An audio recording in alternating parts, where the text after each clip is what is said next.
Welcome everybody, thank you for having me here.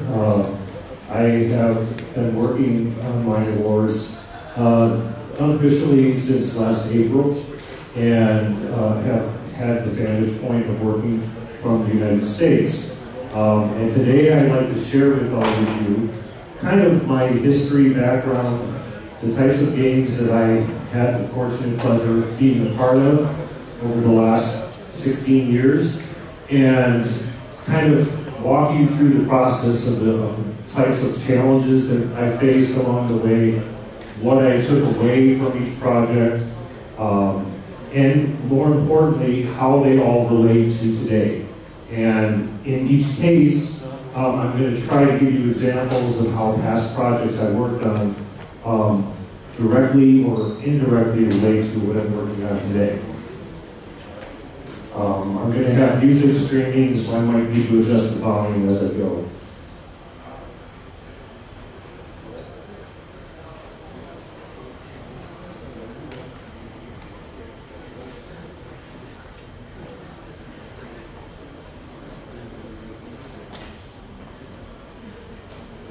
Okay, so my presentation is going to start with a historic career path.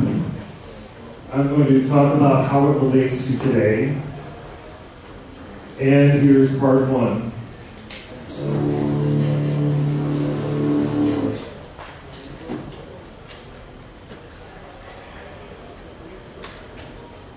So I started working on 3 titles from the Descent series. 1 second, please. And got the chance to work on 3 titles. They were Descent to the Infinite Abyss, and Descent Maximum. On the course of these 3 titles, it took a span of about 3 years. The roles that I served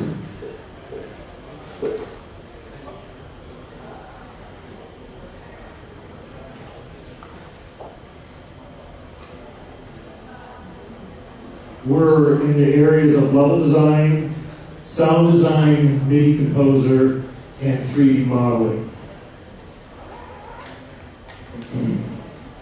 So when I worked on the level designs, I took the approach of first getting the background of the game, reviewing the design schemes from the previous game, Descent.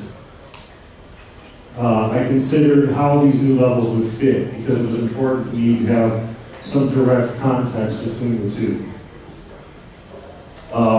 One of the first things I would do was to hand sketch the drawings to get an idea of the type of levels, the layout, how big or small I wanted the area to be, and more importantly, kind of the critical path to make the whole game or the whole level kind of gel. So the point being, I didn't just jump right into the level editor and sink or swim and try to force my way through it. I tried to plan ahead. So planning was very important. And through the process, I did a lot of play testing, both myself and with the community. The Descent game had the benefit of having a wide variety of players that kind of clamored around it and supported it. So I would throw my ideas off of them a lot and try to get feedback from them that was relevant to help me balance and play test the levels before actually releasing them. Back in the day that Descent was made, it was very important to have everything optimized. We were dealing with 8-bit samples, 11K sample rates, very low resolution type sounds. So it was really important to get as much data in as small a package as possible. The game supported general Midi as well as Redbook audio for the music. There was a great example of optimizing the footprint. General Midi files themselves were in kilobyte sizes. We weren't talking about megabytes yet. It was all driven through an actual predetermined playlist of possible sounds, instrument types that the Midi file would trigger, much like a player piano triggers notes on a piano. And the other thing that was really important was supporting and interfacing with the online community. Colleague was an online gaming system that was developed at first solely to support dissent, and there was a lot of feedback that I got from that whole community and group that it was very beneficial. I designed additional multiplayer series game levels on my own outside of work, so I got the first case example of working from home on the same project that I was working on in the studio. And this is where my creativity really opened up. I had less distractions. I was able to focus on specific goals that I wanted to obtain. And it was kind of my first step to wanting to work from home.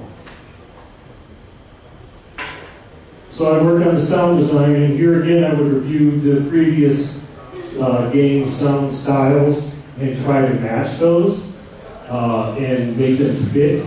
In a lot of cases we reused sounds, so I wanted to, any additional sounds, it was really important to make them fit stylistically.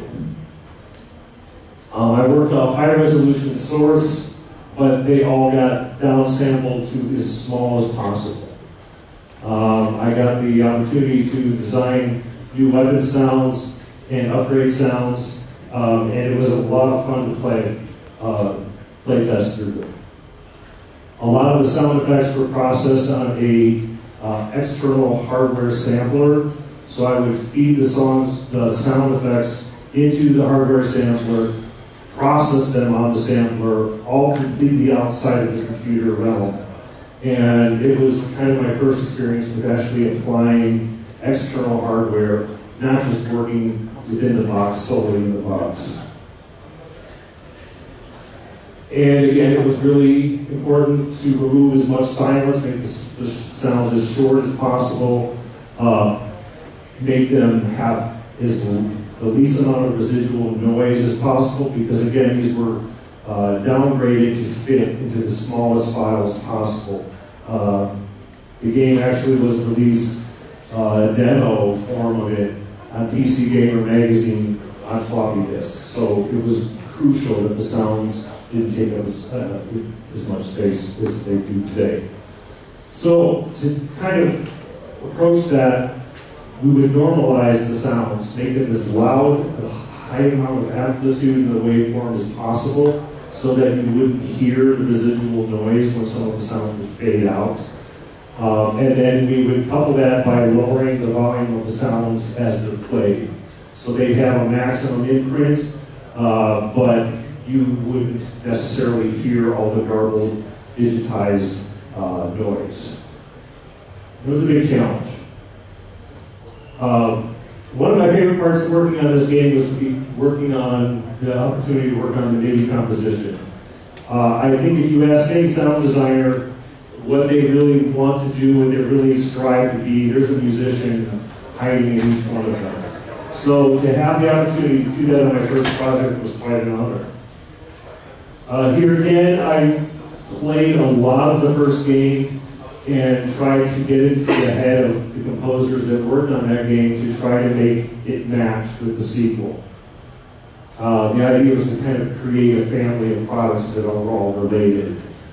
So the problem with General Midi is all the instrument sounds that you hear or heard back in the day were from a pre-baked selected group of sounds.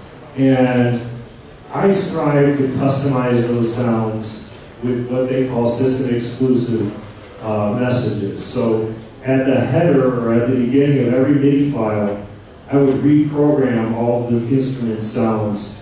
For example, I would take the drums and I would drop them down 2 octaves to kind of give them more beef and presence. And tried a similar approach with almost every instrument that I was using. So the idea was to customize the instrument sets with fresh tonalities before I ever got started.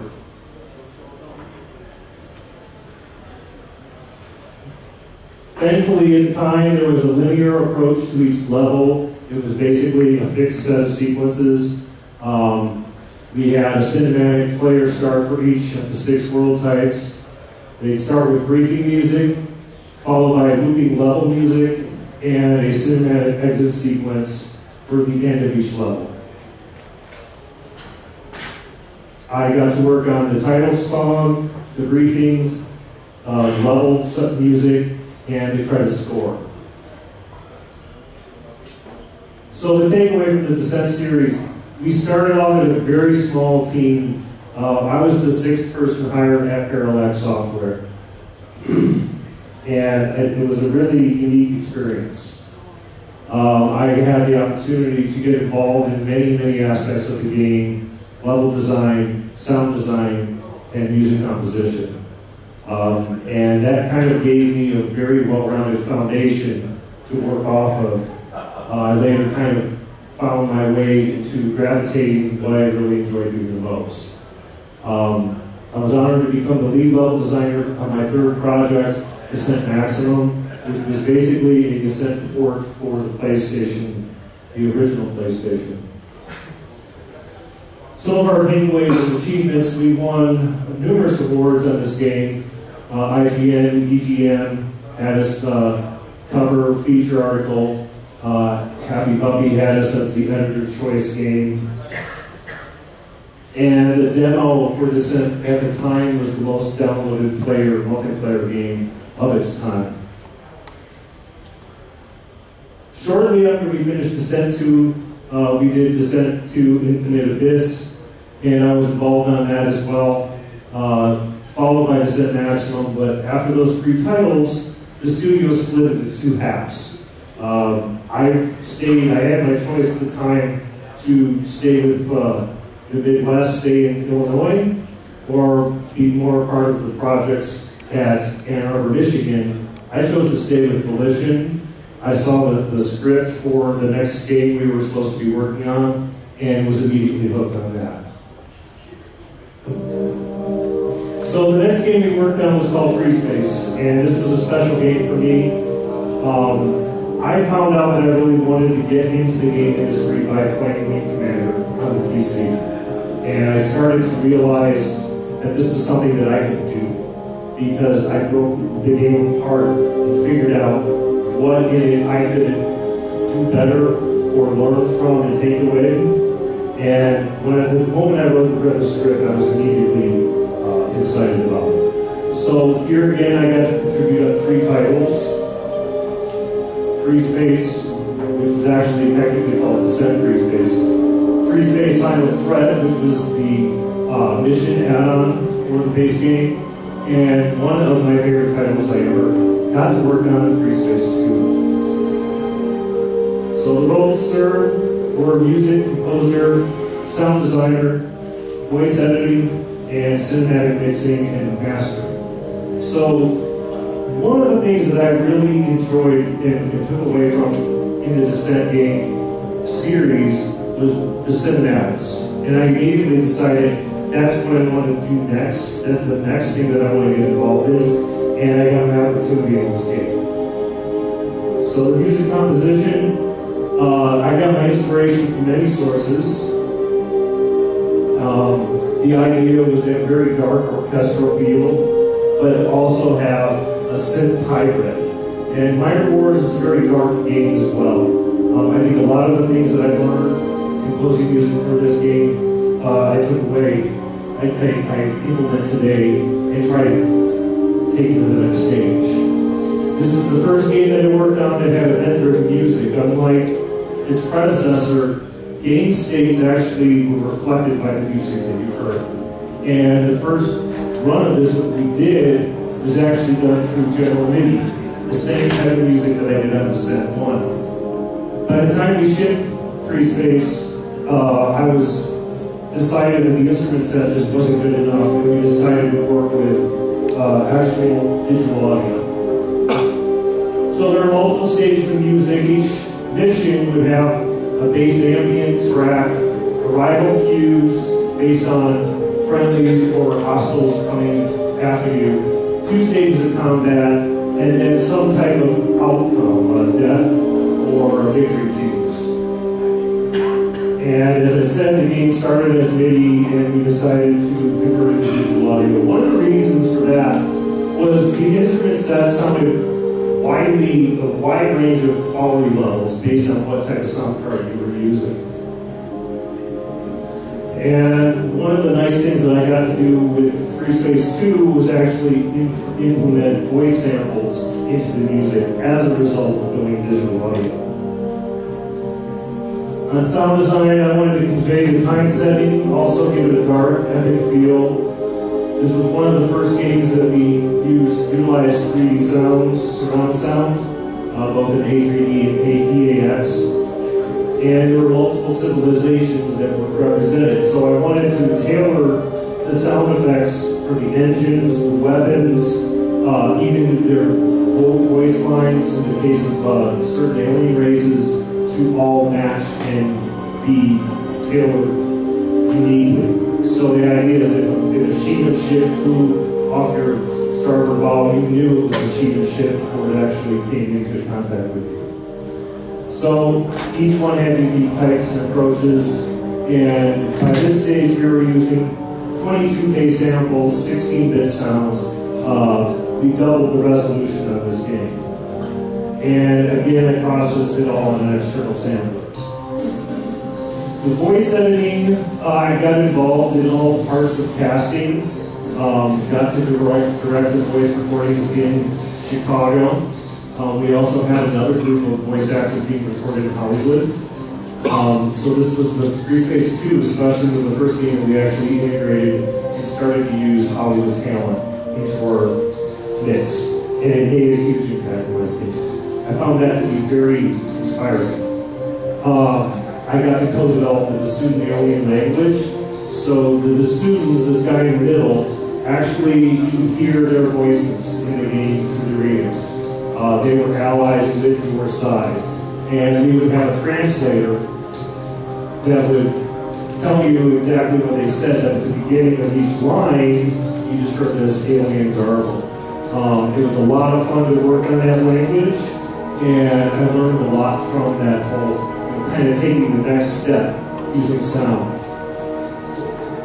One of the deals is I was able to edit the sessions while we were recording in Chicago. So as a result, we had the final assets working 6 weeks early. The takeaway for Freespace is we started with a team that was a little bit larger, still relatively small, 16 people. I felt very comfortable with that type of number, that we all were fans of the game, we all played the game every day. The story was very enriching, and the game design matched that, was a product of that. So it taught me the lesson of how important the story is in the game. And I got to, as a result, I collaborated directly with the in-house writer. Freespace was the first game where we actually, Freespace 2 was the first game we finally decided, okay, we can only design so much of the game ourselves. We need to hire a dedicated writer. And in my opinion, that made all the difference in the world. As a result of being able to edit the voice while we were recording, we had all of the assets running and playable 6 weeks ahead of time, and we ended up shipping the game 1 month early. The game won PC Player's Best Space Combat Sim, and Freespace 2 won Sim of the Year. And as well, Interplay, I think it was 10 years later, they re-released it as special edition. So it a lot of honors, won a lot of honors and awards. So we took a completely different path after that and started to work on a role-playing game. The name of the game was Summoner. The roles I served were cinematic composer.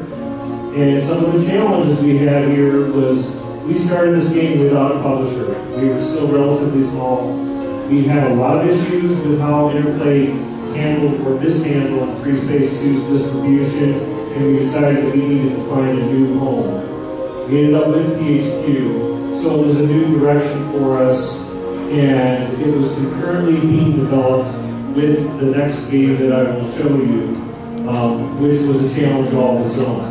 Because I was the only audio guy on the team at the time, full time. We brought in interns and had another person in, but in the end result, I ended up working double shift on a lot of aspects of the game. So it resulted in a lot of staffing and outsourcing. The next series of games that I worked on were Red Faction. This was particularly special to me. I got to contribute on Red Faction 2, and Red Faction Guerrilla.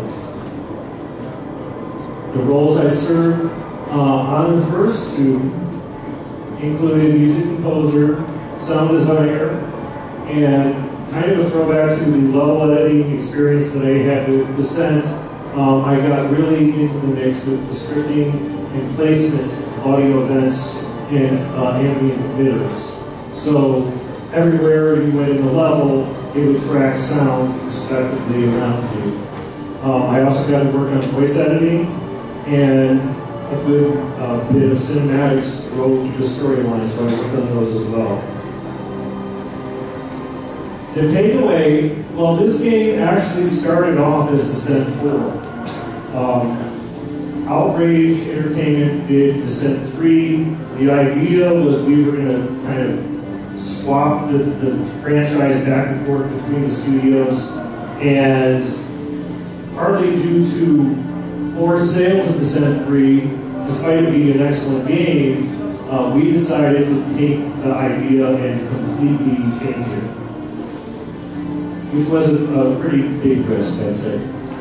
I was deeply entrenched in design, and this was the first game that I worked on to actually have an official soundtrack released. So that was a high honor. Thankfully, this single game since Descent was our first multi-million copy game. So it did exceptionally well.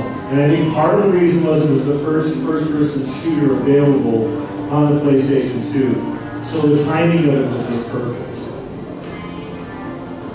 It was, at the time, the most successful independent property for THQ, which won us a lot of leeway in terms of ability to work on whatever we wanted to. It also had the most ports of any game we did, various versions. And that had a lot of challenge in itself. So after that, we completely changed phases again and did our first licensed title, The Punisher. The roles I served here were lead sound designer. I started to assemble a team of audio developers now, so I had to help manage that. And we started to work with external contributors, so I supervised the music outsourcing. This was a pretty big undertaking in that we wanted to stay as far away from the movie, which was concurrently coming out, but have some type of, we went more in the direction of supporting the comic book. I was also involved in the voice design and editing. This was the first Volition game to use live orchestra. There were 3 main adversaries in the game, and each one had its own particular theme. But we started to switch away from using synthesized or sequence music into actual live musicians. I think one of the biggest accomplishments that I'm proud of on this game is that we were able to simultaneously release it on 3 platforms at the same time, on the same date. And that was a pretty big challenge. Getting a little bit more recent, I got to work on Saints Row, which again was a complete change for us. Here I was a senior sound designer, and my responsibilities, again, I went into the world editor. The level editor became the world editor. This was our first open world game. I got the opportunity to kind of construct ideas to work around the limitations that we had used before that just didn't work in open world. I was heavily involved in the weapon design, vehicles and world ambience, and I got the opportunity to mix the cinematics. This was a very successful game. Thankfully, again, we had multi-million copies sold. It was the first open world game we developed, and it was another example of starting a successful IP. Closely following that was Saints Row 2. The roles I served here were studio audio supervisor, and I started to move a little bit away from the entrenchment into the design team and started to report more to the executive producer, managers, and take kind of a step back from the design process. And I was somewhat frustrated by this. I really enjoyed being involved, and it was a difficult transition for me. So it was about staffing and managing the audio department and budget instead of actually working on the game. The challenges here was the proximity and balancing the time spent on my main project at the time, and I was really only allowed a short burst each week to actually catch up with where they were and try to be some type of impact. So that was challenging. And that led me to my last game with Volition, Faction Guerrilla. This was a big game to work on. It was a 5-year development cycle. I knew about halfway through the development cycle that it was time for me to start thinking about moving on. And it was a very wrenching experience, having worked there for 14 years. But I got the opportunity to work on many, many aspects of this game. I supervised the sound editing, the music, and was the music supervisor, and again, instead of being cinematic, mixing and mastering. I got to prototype all the audio systems and tools, and researched and managed the audio budget. The accomplishments here was, again, we got an official soundtrack released, which I was heavily involved with, and I got the opportunity to direct live orchestra at Skywalker Symphony. The takeaway here was the challenges was pretty much, do we continue or start anew? How do we make destruction a key element of the gameplay? And handling open world design, how do you travel from area to area and make that fun and interesting? The music progression that we chose was 3 acts of the story. We'd start with a hopeless feel or theme, and then followed by a hopeful theme, and then follow that up, back that up with a heroic theme. I was involved with the sound design of the destruction system and the occlusion system and real-time reverb effects on the interiors. So, how does this all relate to today? Well, in minor words, versus everything that I've brought me up to this point, Descent is a game with 6 degrees of freedom, underground areas, and interior levels. Freespace was about the kind of opposite of that, open space. It has a dark theme. It's big on character development and cinematics. Summer and Punisher, Saints Row, they were all about starting over, multitasking, working on several things at once, building up themes, and building new intellectual properties. Finally, Red Faction was about destruction, the soundtrack, and gameplay possibilities within that. So I think they all draw a direct or indirect line to where I am today working on Minor Wars. Thank you very much for your time.